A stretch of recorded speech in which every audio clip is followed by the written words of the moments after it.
But we want to find the shortfall, and that shortfall can come anywhere. In Ken's example, it was coming at the proposal step.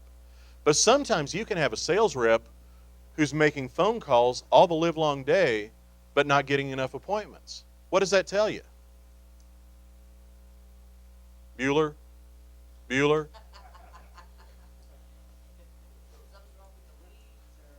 Well, something's happening on the phone call, right?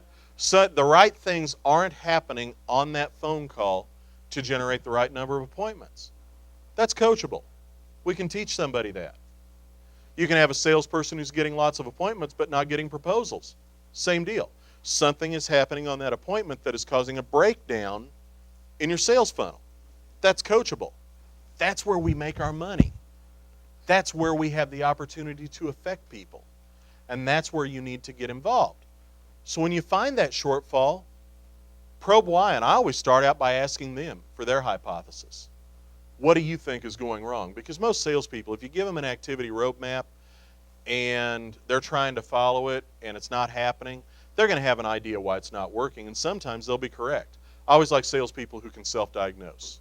If they can't, it's not a black mark on them, but if they can, it is a little bit of a positive. But if there's a problem, now you've got to go into qualitative troubleshooting.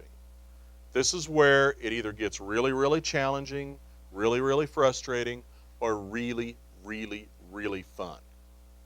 This is where I have the best time. This is where I always have my biggest fun making sales calls. But we have to fight off one of those instincts of the salesperson. When you make joint calls with your salesperson and the call starts to go bad, what's your instinct? Save it! Got to get this sale. Who do you help by doing that? That's not true. If you sell, you help the company and you help yourself. There's always a win to winning a sale. But you don't achieve your objective. You don't help your salesperson. And when we're coaching, our objective is not to fish, it's to teach them how to fish. So you have to fight that off. You have to bite your tongue, clamp down on your leg. Sometimes I start twitching when I see it go really bad. But you have to fight that off. Because my job on those calls, and I still do it to this day, I'll still go out with salespeople for clients. My job is not to sell that piece of business. My job is to find out why they're not selling that piece of business and help them. You've got to be the coach. So what we want to do is share the field of battle with them. Now you can share the field of battle with your salespeople in any number of ways. If it's a phone problem, you can just go sit in with them. Some phone systems have a way where you can listen in remotely. Those are always fun. Go sit in an office, plug into their line, and listen in without them knowing about it. Then you really get a picture of what's going on in those sales calls. It's very coachable. You can sit down with your salesperson and say, okay, Bob, I'm going to go with you on these 2 calls next Tuesday. A lot of times my favorite was to walk into the office at 8 o'clock in the morning, walk up to somebody, say, Deborah, guess what? I'm going with you today. By the way, as a sales manager, you have that right. Don't ever let a salesperson say, no, you can't go with me on a sales call. I have that right as a sales manager because I'm there to help you get better. A lot of times, when they'd say why, a lot of times I'd say because I want to get out of the office and I don't have any customers of my own.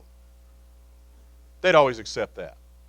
And again, this is part of building trust and credibility with your salespeople. It can't be seen as a gotcha session. When you go into that sales call, again, don't try to sell the business. Let them fail. Now, you may want to pick your opportunities on this. If this is a sales call that's going to make or break your quarter, yeah, okay, go ahead and help them sell that one. Do this on low-risk calls. But at some point, you've got to see how they really are in a sales call in an environment where you're not intervening and you're not interfering. Because one lost sale now is less important than setting your salesperson up for success. Be an impartial observer.